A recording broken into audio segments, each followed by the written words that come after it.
광주매일신문 애독자와 광주매일TV 시청자 여러분 안녕하십니까. 광주매일TV 개국 기념으로 마련한 기획특집 4.13 총선 뉴 리더에게 듣는다 진행을 맡은 김종민 정치부장입니다. 오늘은 4.13 총선에서 광주 남구 지역에 출마를 준비 중인 서정성 광주시 남구의사회장 아이안과 원장을 초청해 정치 철학과 지역 발전에 대한 소신을 듣는 인터뷰 시간을 마련했습니다. 서 회장님 반갑습니다. 네, 반갑습니다. 의사로서 봉사인으로서 존경받고 계시는데요. 최근에는 네팔 지진 피해 당시 긴급 구호 활동에 나선 것과 관련 마드하부 쿠마르 네팔 전 국무총리가 광주를 방문해 감사의 마음을 전했습니다. 흔치 않은 일이었습니다.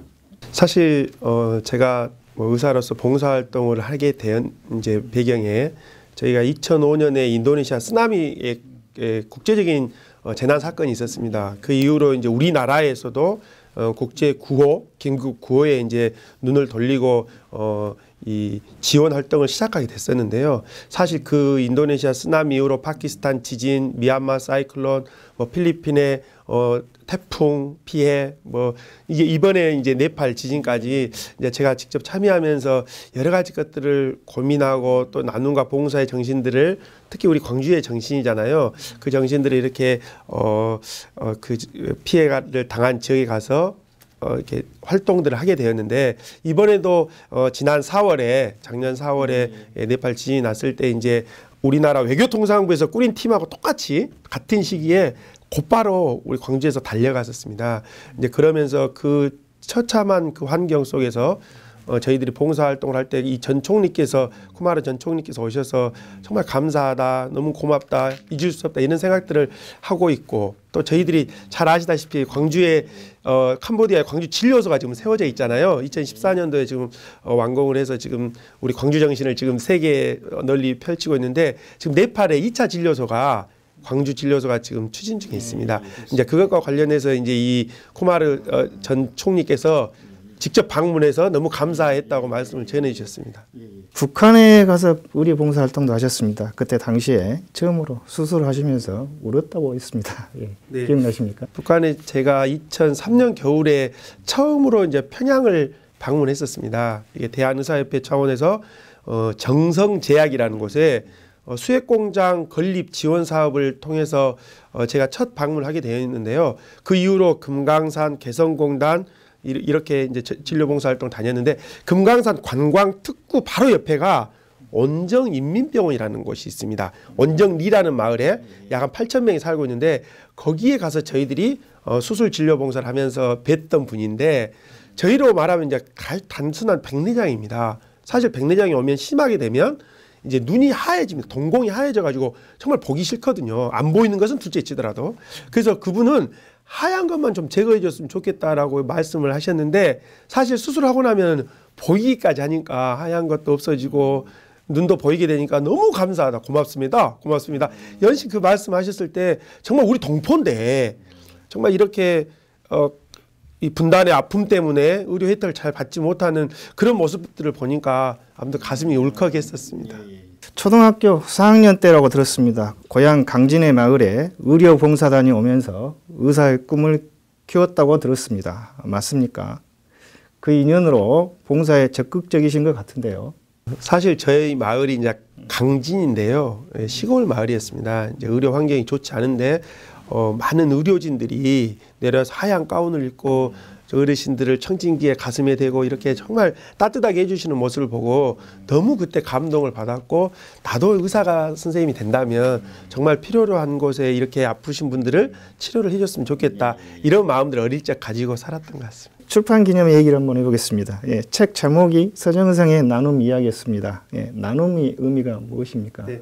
내가 많이 가져서 나눈다는 의미가 아니라 내가 지금 가지고 있는 것을 나눈다는 것이 저는 나눔의 의미라고 생각합니다. 사실 제가 살아오면서 뭐 가족, 친구, 뭐 주변 사람들, 뭐 국가까지도 저에게 많은 혜택을 주었다고 생각하는데요. 그 많이 받은 것을 이제는 내가 좀 나눠줘야 된다는 그런 의미로 지금 말씀을 드리고 싶습니다. 네. 행사장에 무려 2,000명이 몰렸습니다. 유명 인사들도 꽤 많이 보였습니다. 한마디로 성황이었는데요. 그렇게 많이 오실 줄 알았으면 장소를 좀 더 큰 데다 했을 건데요. 사실 제가 지금까지 살아오면서 함께 관계 가졌던 분들이 대부분 오신 것 같습니다. 사실 제가 이제 고등학교 때부터 이제 87년 때부터 이 남구에서 인연을 맺고 계속 살아왔는데요. 이제 거기에 대해서 이제 남구 청장님이나 또 남구의 의장님들, 남구의 여러 우리 지인들과 이렇게 함께 해주신 분들이 있었고, 그 다음에 쿠마르 전 총리나 네팔의 전 총리나 또 박경철 시골의사 원장님, 뭐 정봉주 전 의원님, 그리고 서울에서 또 부산에서 대구, 제주에서까지 많은 분들이 오셔서 축하해 주셨습니다. 아마 제가 이 출판 기념회를 하면서 서정성이라는 이 내가 아는 서정성이 어떤 생각을 가지고 있고 또 이 책에 어떤 내용이 담겨 있을까 많이 궁금해 하시면서 오셨던 것 같습니다. 자신의 롤모델로 세계보건기구 WHO 사무총장을 지낸 고 이종욱 박사를 라고 들었습니다. 제가 가장 존경하고 또 인생의 롤 모델이신데요. 저는 그분을 약 한 3가지 측면에서 좀 존경을 합니다. 그분도 의사였지만 의료에 국한하지 않고 이 사회적 환경을 치료하는데 굉장히 중점을 두신 분인데요. 예를 들면 진폐증 환자가 있으면 진폐증 환자를 치료하는 것도 중요하지만은 그 탄광의 환경을 고쳐주는 것이, 바꿔주는 것이 더욱 중요한 일이다라는 그런 사회적 접근이 굉장히 중요했던 삶이신 것 같고, 두 번째는 굉장히 봉사하는 삶이었습니다. 저도 봉사하는 삶이지만 아주 저는 미쳐날 정도로 이분은 태평양의 작은 섬들을 돌아다니시면서 한센병 환자를 치료해 주셨고, 셋째로 제가 존경하는 이유는 이분은 굉장히 도전 정신이 강하신 분입니다. 아주 이런 그 말단 공무원에서 시작해서 한 20여 년 동안 이 WHO의 수장까지 가시는 거 아닙니까? 우리나라에서 국제적인 기구에 최초로 세계 수장이 되는 첫 번째 분이었는데, 저는 그런 도전하는 정신, 이 3가지 측면에서 너무 존경하고 좋아하는 분입니다. 안철수 새정치대표 시절에 수석 보좌관을 지내셨고, 현재는 국민의당 영입위원장이신데요. 추천사를 통해서 소중한 동지라고 말씀하셔서 주목을 좀 받았습니다. 네. 예. 안 위원장과 어떤 인연은 어떻게 좀? 2년 전에 이제 새정치연합이라는 당을 만들면서 다시 민주당과 통합을 하게 되었는데요. 그때 2013년이었습니다. 그때 이제 안철수 전 대표께서 이제 한번 보자고 그러셔서 이제 찾아뵀는데, 그때 이제 호남 조직 총괄을 좀 맡아달라, 그런 제안과 함께 인연을 맺어서 이제 당을 함께 건설하고, 또 그 이후에 통합이 된 이후에는 이제 또 수석 보좌관을 맡아달라 이렇게 말씀하셨습니다. 그때 너무나 과분한 자리였지만 이분과 함께 많은 대화를 할 수 있었고 소통을 할 수 있었습니다. 그러면서 얻을 수 있었던 것이 정말 이분이라면은 함께 대한민국도 바꿀 수 있겠다, 이런 생각들을 가질 수 있었습니다. 광주 남구에 출마를 표명하셨습니다. 네. 출마의 비연을 좀 들려주십시오. 이제 사람을 고치는 의사 서정성이 이제 세상을 고치겠다고 나섰는데요. 대한민국을 한번 바꿔보고 싶습니다. 제가 안철수 대표와 만나서 여러 가지 소통하고 나누면서 확신을 가졌던 것이, 이분과 함께라면 대한민국을 바꿀 수 있겠다. 물론 혼자 할 수 있는 것은 아니죠. 많은 분들과 함께 해야 한다고 생각합니다. 사실 정치가 지금 많은 사람들에게 신뢰를 얻지 못하고 있습니다. 그 이유는 정치가 국민들의 목소리를 귀담아 듣지 않고 정쟁만 일삼고 정말 국민이 원하는 여러 가지 현안의 문제들에 대해서는 외면하고 있다고 생각합니다. 저는 이 정치가 변화하고 혁신하고 다시 새롭게 바뀌어야 된다고 생각합니다. 그래야 정치가 국민의 희망을 줄 수 있고 다시 국민에게로 돌아갈 수 있다고 생각합니다. 그런 의미에서 제가 정치를 하게 되면 국민의 목소리를 듣고 정말 국민의 대변자로서 역할을 충실히 할 수 있겠다고 말씀드리고 싶습니다. 맞물려서 남구의 현안은 뭐가 있겠습니까? 예. 남구는 사실 교육 특구로 지금 되어 있는데요. 지역 격차가 굉장히 심한 곳입니다. 세대 간의 격차도 심하고 지역별의 격차도 심하고 또 이 그 도농 복합 지역이거든요. 그래서 소득 격차도 아주 심한 곳입니다. 그래서 이 격차를 해소해야 된다고 생각하고, 또 남구가 광주에서 재정 자립도가 가장 낮은 구입니다. 광주도 우리나라 17개 시도에서 굉장히 낮은 지역임에도 불구하고 남구는 그 중에서 더 낮습니다. 그 말은 다시 말씀드리면은 먹고 사는 문제, 생산성이 부족하다고 생각이 됐는데요. 거기에 대한 근본적인 해결책이 필요하다고 생각합니다. 그것은 이 나주의 혁신도시와 연관해서 여러 가지 사업들을 진행해서 우리 남구가 좀 잘 살게 되어야 하고, 문화중심 도시의 사업들과 관련해서 이 역사문화마을 이제 도시가 지금 형성이 되어 있는데요. 거기에 대한 문화적인 접근, 이런 다양한 접근들이 필요한 지역이라고 생각합니다. 의사와 정치인, 병든 사람을, 병든 사회를 치유하는 점에서 같아 보입니다. 하지만 분명 다른 점도 있어 보이는데요. 아프고 썩고 잘못된 것을 바로잡는 부분에 있어서는 저는 같다고 생각합니다. 근데 의사는 의술을 통해서 환자의 질병을 치료하는 반면에 정치는 이 병든 곳을 치유해야 된다고 생각합니다. 근데 이 정치가 종합예술이라고 하잖아요. 여러 가지 사회의 갈등과 모순과 어려운 부분들을 통합하고 소통하고, 그래서 해결점을 찾는 아주 필요한 부분이라고 생각합니다. 그런 부분에 있어서는 의술과 이 정치가 좀 다른 부분이라고 할 수 있겠습니다. 근데 현실적으로는 오늘의 정치가 좀 국민들의 기대에 부응하지 못한 측면이 많은 것 같습니다. 바람직한 정치는 무엇이라고 볼 수 있겠습니까? 정치는 모든 분야에서 희망을 주어야 된다고 생각합니다. 정말로 국민의 눈물을 닦아주는 정치가 되어야 된다고 생각하고요.